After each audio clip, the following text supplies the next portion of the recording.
En la entrevista estelar de Encuentro Directo nos acompaña la noche de este sábado el licenciado Janel Ferreras. Él es mercadólogo, experto en geopolítica, académico, conferencista y se estrena aquí en Encuentro Directo. Bienvenido, Janel. Para mí es un placer compartir con dos personas de este nivel. La felicito a usted, distinguida dama. Hace falta que más damas abracen los temas de la patria en un momento tan trascendental de nuestra historia. Así que yo la felicito.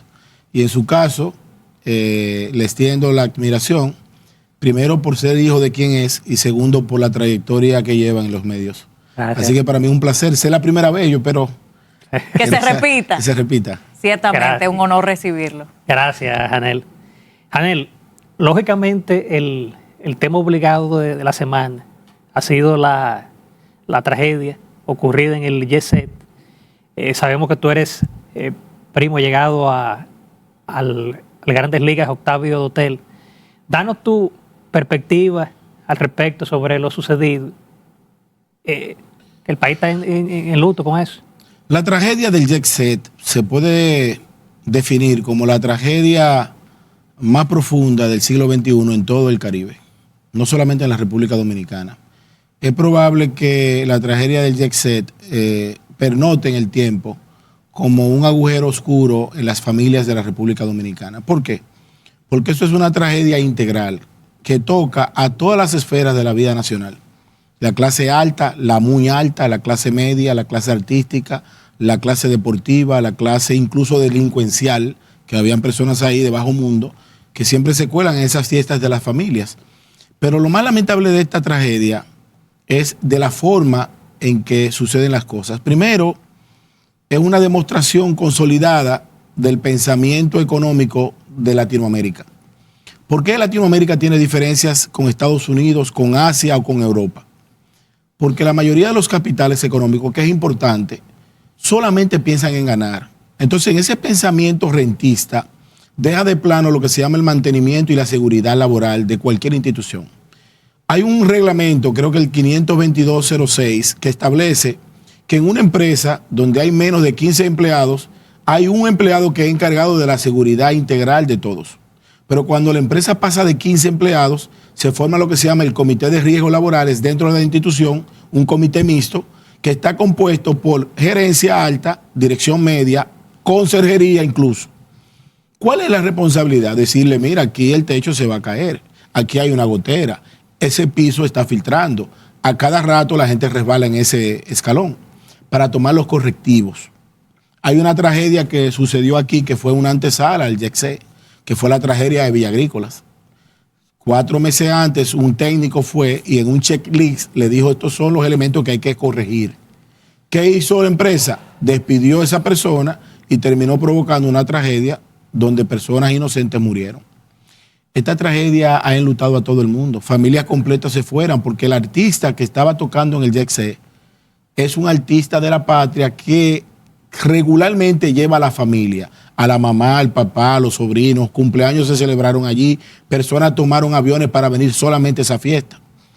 Y es tan difícil ver personas morir de forma tan absurda, cuando simplemente con los capitales se hacía la discoteca más moderna del Caribe. Mira, si pudiéramos, cosa que no podemos, devolver el tiempo, y yo no quiero mencionar a nadie, porque yo creo que nadie es responsable directamente, nadie quería que eso sucediera. Ahora, hay una responsabilidad y hay una conciencia colectiva de saber que alguien tiene que responder por eso. Sobre todo porque la negligencia está penada por las leyes dominicanas. Y sobre todo la negligencia directa, porque si es que tú no sabes y eres un ignorante de la materia, pero si yo te lo digo, si un sábado anterior a la tragedia cae una loseta, si los camareros y bartender, aparte de esa labor, también son albañiles, y si tú solamente piensas en ganar dinero, tienes que corregirte. Al final, esa tragedia también le está dejando un mensaje a la sociedad dominicana. Nosotros tenemos que volver a las bases fundamentales que le dieron origen a la sociedad dominicana. Esto es una sociedad trina, del Dios trino. Nosotros no estamos amparados en el vudú, nosotros no estamos amparados en el gagá, nosotros estamos amparados en una tradición judeocristiana donde la gente, sea o no religiosa, cree en Dios, cree en el Espíritu Santo, cree en la salvación de los pecados. Y nosotros estamos muy lejos de todo eso. Esa es una realidad que nos toca de frente.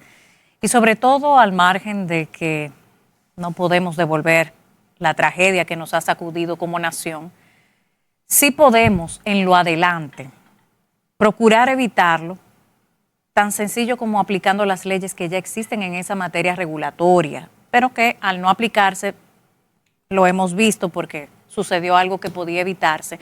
Me llama la atención, Janel, que a raíz de toda esta desesperación y tristeza colectiva, se ha comenzado a divulgar una serie de imágenes, diferentes puntos, sobre todo del Distrito Nacional, que corren un grave peligro precisamente por la ausencia de mantenimiento de las obras. Un ejemplo está el puente Francisco del Rosario Sánchez, popularmente conocido como el puente de la 17.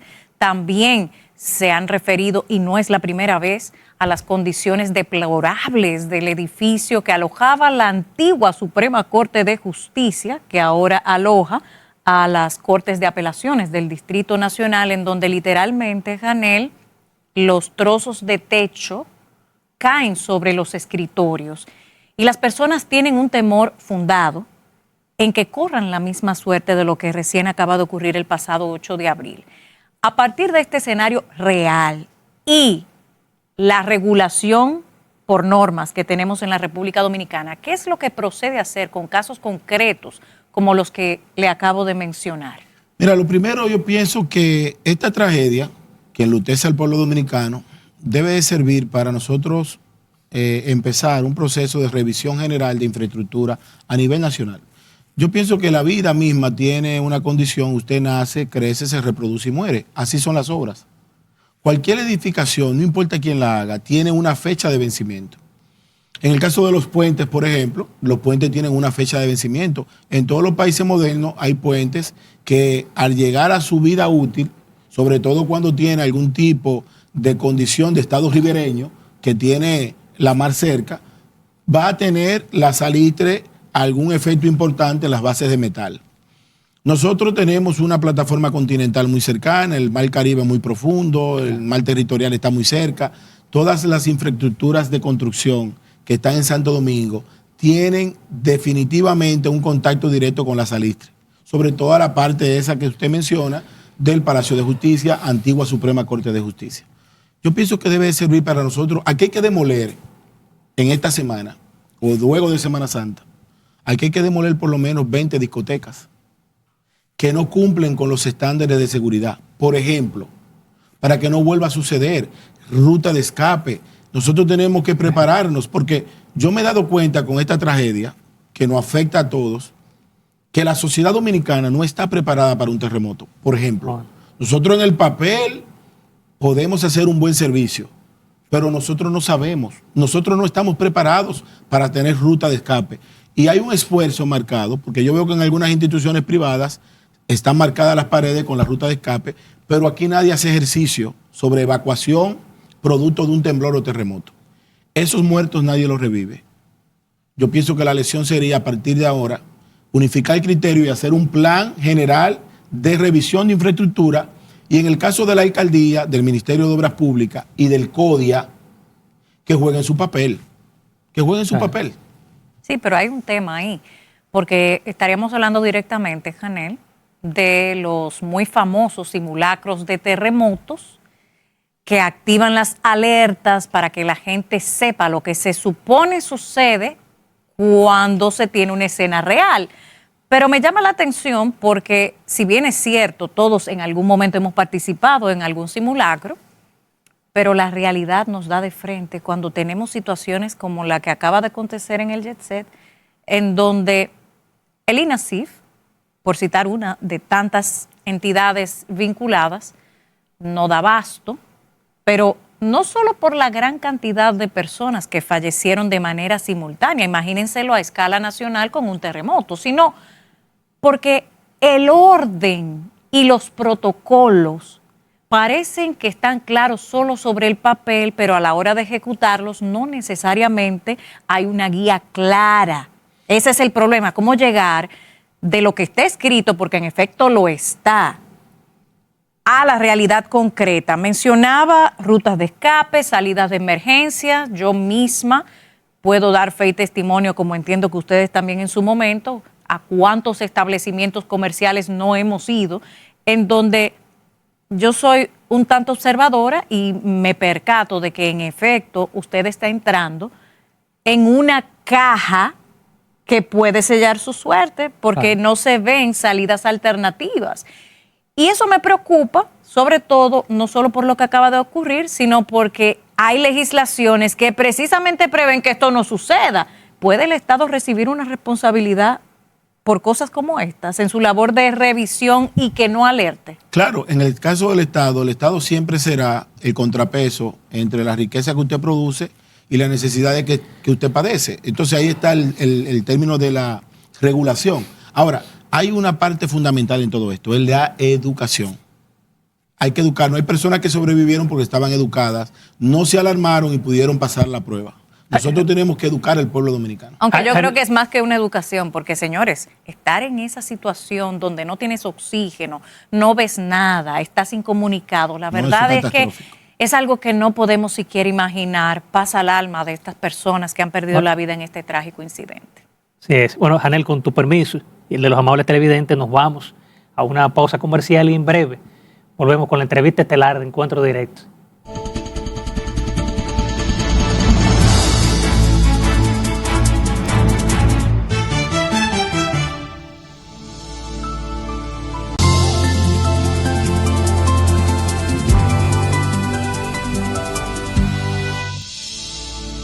De regreso con Encuentro Directo y nuestro invitado, Janel Ferreras, politólogo, mercadólogo, quien coloca en perspectiva no solo acontecimientos recientes, sino también otros que parecieran formar parte integral de los problemas en República Dominicana, independientemente de que son ajenos y hasta paradójico pudiera resultar.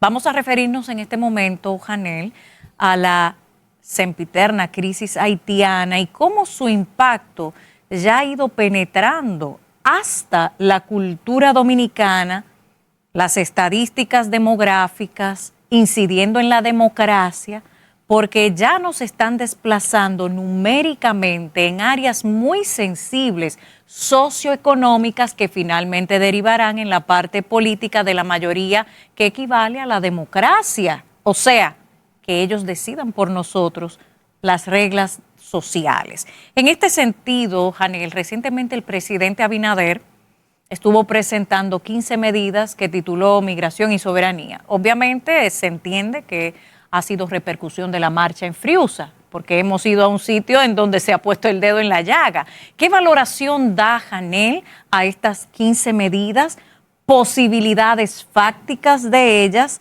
¿Qué perspectiva le da?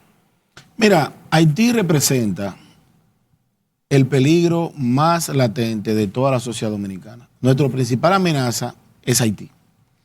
Lo ha sido así y lo será hasta el fin de los tiempos, hasta la venida de Cristo para los cristianos. Y lo dejó escrito hasta Juan Pablo Duarte, imposible una fusión con Haití. No, y es que no será. En el peor momento, aunque la noche se vea oscura, no será. Y yo le voy a explicar por qué no será. Haití nace el 14 de agosto del 1791. Haití no nace el 1 de enero del 804. Haití nace con un pacto llamado el Pacto de Bois-Caimán, hecho por un brujo llamado Bokiman Duty y una bruja llamada Cecil Fátima, en un proyecto llamado el Pacto de Bois-Caimán, donde matan animales, beben sangre. Entonces, nosotros nacemos con un pacto también, pero un pacto diferente, el Pacto de los Trinitarios. ¿Cuál es la diferencia de los haitianos y los dominicanos? Los haitianos no son judeocristianos y creen en los 4 elementos: agua, fuego, tierra y aire. Los dominicanos creemos en el Dios Trino. Entonces, cualquier Estado-nación no puede perder de lazo el origen de su nacimiento. Nosotros nunca podemos olvidar a Duarte. Nunca podemos olvidar qué representa la bandera. La bandera haitiana, por ejemplo, es la única bandera del mundo que nace sin ideología. Ellos tienen tanto odio hacia Francia que cortan el centro del blanco, pegan el azul y el rojo y así nace la bandera haitiana. Duarte le dice a María Concepción Bona y a María Trinidad Sánchez: colócale la cruz blanca en el centro y en principio los colores azules arriba y los rojos abajo. Y esa cruz representa la Trinidad de la Redentón de Dios. Así nace el pueblo dominicano. ¿Por qué la sociedad era secreta? Era secreta porque en ese momento nosotros teníamos una amenaza fundamental. Primero, los haitianos nos masacraban. Y segundo, un segmento importante de los criollos españoles eran traidores también. Estaban confundidos. Entonces, nosotros hemos nacido históricamente con dominicanos que no tienen identidad por el nacimiento de la nación. Y ahora el gran problema es que ese segmento de traidores está muy bien organizado. Los que generan los temas de Duarte, los duartianos, generan pobreza, no están unificados, tienen muchas exclusiones y lamentablemente vemos cómo se está desmontando a toda una generación y colocando al frente una generación haitiana. Los haitianos no están en la República Dominicana porque allá hay una crisis. Allá hay una crisis para que ellos vengan a la República Dominicana, que es algo totalmente distinto. Jimmy Cherizer, Ariel Henry y todos esos elementos de Haití, todos son actores de un guión. Todos son actores de un guión. Entonces nosotros vemos que en el subconsciente nos quitaron los coqueros y no dijeron nada. De momento nos quitaron la construcción y no dijimos nada. Bueno, nos quitaron las camas de los hospitales y no dijimos nada. Nos están quitando la butaca y no dijimos nada. Nos están quitando los motoconchos y no dijimos nada. Nos están quitando los choferes de carros públicos y no dijimos nada. Nos quitaron a todos los empleados de los hoteles en la región este y no dijimos nada. Cuando nos quiten a todos, no podremos decir nada. Pero entonces ahí está el gran detalle. La República Dominicana cada 100 años da una respuesta. Cuando ellos llegan, desde Bomanduti, Vincent Oguet, Toussaint de Louverture, Jacques de Salines, Alexandre Petion, Henry Christophe, Chara Seral, todos ellos tienen algo en común. Ellos entienden que la parte occidental de la isla tiene que ser unificada con la parte oriental a partir del Tratado de Basilea. Pero se le olvida que nosotros somos herencia judeocristiana, que llegamos con los barcos de Colón, con la propia colonización, y que ellos vienen después incluso de las devastaciones de Osorio del 1605, 1606, cuando la comunidad de Monteplata nace de Montepristi y Puerto Plata, y Vallajá y Vallaguana, entonces se origina un año después. ¿Por qué nosotros nos parecemos tanto a los cubanos? Porque la Yaguana, cuando se fueron hacia Santiago de Cuba, que no quisieron acceder a las políticas del gobernador, él lo mandó a buscar y luego vienen. Pero ¿cuáles eran las 12 provincias que nosotros teníamos antes de Haití, antes de África llegar? En la región norte, La Vega Real, Santiago de los Caballeros, Puerto Plata, Montecristi y Vallajá. En la región sur, Asua de Compostela, San Juan de la Maguana, Neiva y La Yaguana. Y en la región este solamente 2, Higüey y El Ceibo. Los haitianos han caído en la locura de decir que son descendientes aborigen, que son hijos de Anacaona. Que Anacaona es haitiana. Imaginen esa locura. Y se lo creen. Entonces, el otro detalle es que el nombre Ayití, que luego se deriva en Haití, significa montaña alta, tierra alta. Los haitianos llegaron aquí después de la piratería. El primer tratado, el de Nimbega, luego el de Risid, luego viene el tratado. El tratado de Aranjuez se hace en el 73, se manifiesta en el 76 y se endosa en el 77. Porque aquí en la isla se hicieron 211 pirámides para dividirle esta parte. Pero ¿cómo los franceses lo hicieron y los españoles? El español o el francés que moviera una pirámide de esas era pena de muerte. Pero ahora los haitianos no respetan nada. No, la pena de muerte es para los dominicanos por defender su patria. Incluso usted mencionó una mujer icónica de la República Dominicana a quien se atribuye el primer crimen verdaderamente político contra una mujer, que fue María Trinidad Sánchez. Y una frase lapidaria justo antes de ser fusilada. Y es parte precisamente de la identidad y la cultura dominicana cuando decía, Dios mío, cúmplase en mí tu voluntad y sálvese la República. A partir de ahí, el desenvolvimiento de nuestra cultura y demás ha incidido en el progreso que ha tenido la nación. Sin embargo, Haití cada vez está más empobrecida en el sentido espiritual, material, de toda índole. Y ese es el detalle, porque el problema es que si a ellos le hubiese resultado en las cosas que creen, nosotros nos volvemos hacia allá. Y porque es una crisis, Anel. A ellos le ha ido muy mal. Es una crisis que se ha agravado con la muerte de su presidente, pero siempre fue mal. ¿Pero qué te refieres a la muerte de Jovenel Moïse? Pero es que se parte del plan. Exacto. Mira, le voy a explicar. Jovenel Moïse se opone al plan de fusión o al plan de desmonte. Y al oponerse, lo matan. ¿Por qué a Jovenel Moïse yo sé que lo matan los haitianos? No fueron. Eso es una trama de los colombianos, eso fue una trampa. Lo matan los haitianos porque a Jovenel Moïse cuando lo matan le quiebran los huesos.